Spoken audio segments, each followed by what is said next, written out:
YouTube, what is going on, you guys? All right, man, it's been quite a while since I've done a video for you guys.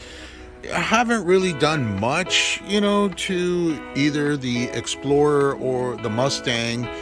And of course, the Fusion now resides with my daughter, so I don't get to see the Fusion very much anymore.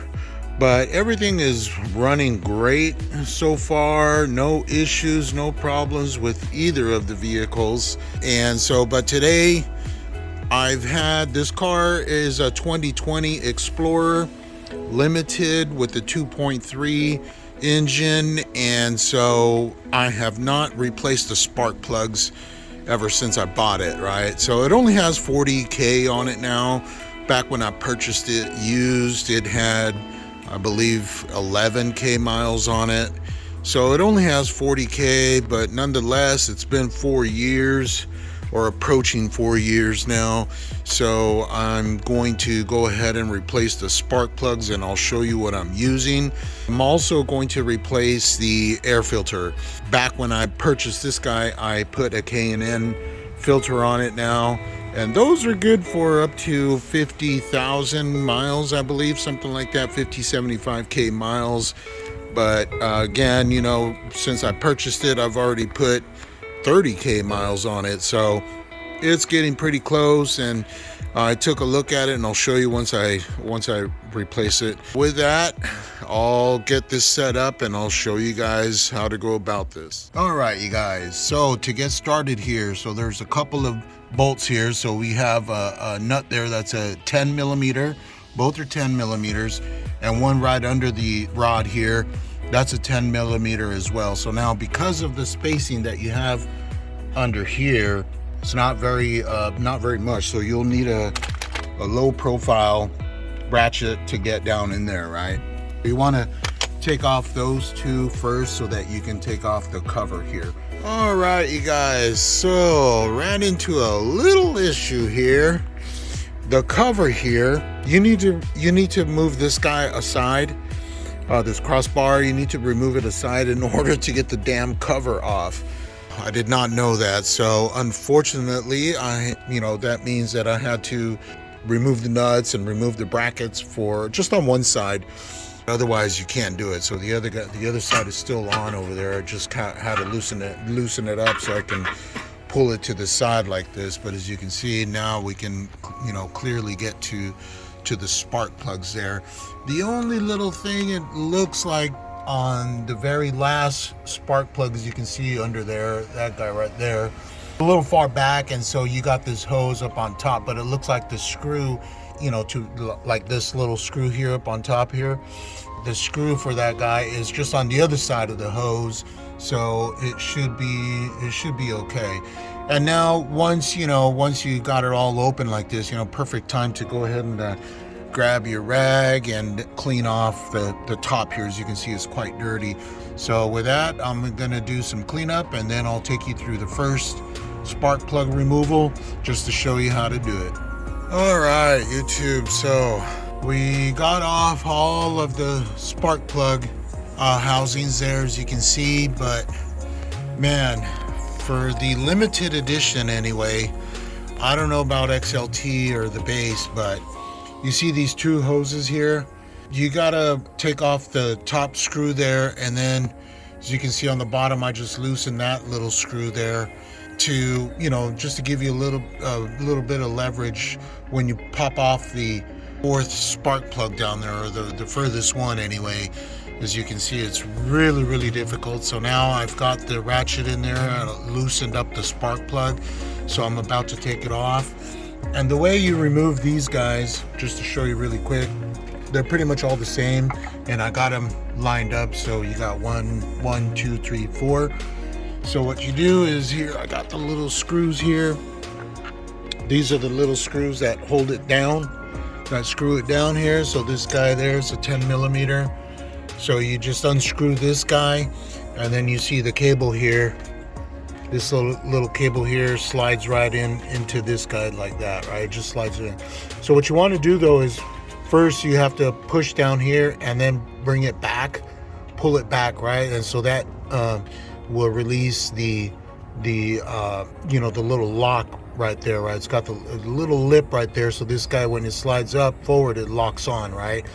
But because this is the first time that I've done this connector was like really difficult to take off. All of them were extremely difficult. I mean, they're just like burnt on there, so you got to be really careful. Obviously, don't pull from the cable back, because you can pop off the little wire inside, right? So what I did, I just got myself a little wrench here that fits in between here. You can see that it fits right in between, and then I just boop like that, just to kind of pop it off, right? Give you a little leverage, and it pops it right off. It engages onto this top section right here, and you can just pop it right off. So it's really difficult for that. I mean, the first three is no problem, but the rear one, oh my god, yeah, that's really difficult, you guys. Like I said, you got to take off this bolt right here. It goes right there, and then loosen up that guy so that you can, you know, move this guy up and around. And then you have to kind of wedge out the spark plug housing. When you pull it up, you have to kind of like twist it down like this, and then pull it out, right, at an angle, because you got all kinds of hoses back there. It's really difficult. So just wanted to bring that to your attention. All right, with that, I'm gonna take off that spark plug, and then I'll show you what they look like. All right, you guys, so as you can see here, we got it off. This is the far one. Was able to get it off. Not too bad. It looks pretty clean for 40,000 miles. Not bad at all. And so I just want to show you here, as you can see right next to it is the new one, and I am going with the Bosch Double Iridium. Now, back on the Fusion, I did a video when I replaced the spark plugs on the Fusion. I used Danso Iridium spark plugs, and as a matter of fact, I also put those on the Mustang. But then I learned about these double iridiums. It seems that these are just even better than the single iridium. And so that's what I'm going to go with here, you guys. I'm going to put these on. These are come pre-gapped already. So that's these guys right here, man. Excellent material, excellent quality. These guys here, again, they're already pre-gapped. I'll go ahead and throw them all on there. All right, you guys, and so we got it all back together now, as you can see. I'm gonna bring it close in here. So we got all the spark plug casings, and the plugs are in. Got it all bolted down, as you can see. Got that one bolted, got that one bolted down. So all the cables are, you know, plugged back in. Again, when you push these guys, you know, in, make sure to slide this white part in so that it locks onto the housing, right? And so with that should be pretty much it, you guys. Let me still have the car, you know, obviously haven't put everything back together, but I wanted to turn it on for you just so that you can see, you know, make sure that it does work. So let's go over here and turn it on. I got the back door open, so the car is going to throw some warnings. Let me see, go in here, turn it on. That's my auto start stop switch. And so this is just telling me I got the hood open, the rear door open. So say okay.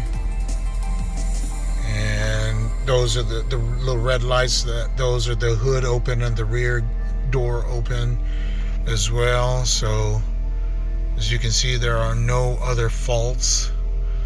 So if whatever reason I did it wrong, you know, that would not be good. So everything is looking great. So now I'm going to go ahead and turn it off, put everything back together, and then I'll take you for a little spin and see how it feels. And I almost forgot, you guys. So we got the new air filter here, as you can see, and this is a K&N knockoff Chinese brand, but I've used one on the Fusion and on the Mustang. They seem to be working really good and a lot cheaper. So we'll try that. And here we go. So as you can see, loosen up this guy. You just pull it back to unlatch it from here. And then you got these two little clamps here. These, clamp down the housing. And so let's take this guy out of here, see what it looks like. Not too bad. As you can see, the right side here, I'm holding it so it's kind of hard to, as you can tell, the right side here is a little bit cleaner, and this side over here is quite dirty. Actually, a few months back, I kind of flipped it over because this side, it was in there like this, right? And so that's why this side is all dirty, because this is where the air is pulling, right? And so, all the dirt and grime, most of it is on this side. But yeah, not too bad. Let's see this side here. Oh yeah, this is really bad. You can see it's really dirty. Yeah. So I don't have the cleaning kit for this is a K&N. I don't have the cleaning kit for it, so I'm not gonna bother with cleaning it, re-oiling it, and all that good stuff. This guy's really cheap, $35. So again, 50,000 miles, $35 is well worth it. So I'm gonna pop this guy in there, and then that'll be really a done job. Now, you guys, we did the tune-up, got the spark plugs in there, got it all back together, put back the air filter now, and then we'll get going on a little cruise for you. Stay tuned. All right, you guys, so here we go. I am going to reset everything here. I haven't done that in quite a while, so resetting MPGs and everything, just so that I can kind of keep track and see how good these spark plugs do. So with that, ready to go here. Turn on the AC, make sure we got everything going on here. Just take it for a little spin and see how it holds up, and see if we get any type of engine lights or anything like that. Hopefully not. And let's go for it. Here we go. And I'm only in the standard driving mode. I'm not going to do anything crazy right now. Let the spark plugs kind of work themselves in before we start doing anything crazy. There we go.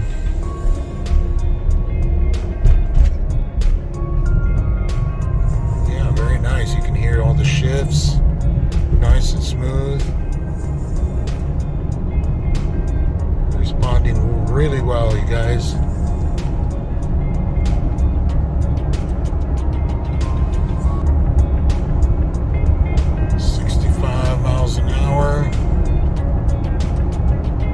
Nice and smooth. You can totally feel it when you step in it. You can feel the car is really responsive, really peppy. Here, I can make a U-turn here and go back. And with that, we wrap it up, you guys. Looks like everything is fine, working good. All right, you guys, with that, let me know if you have any questions, man. All right, you guys, stay safe out there. Peace.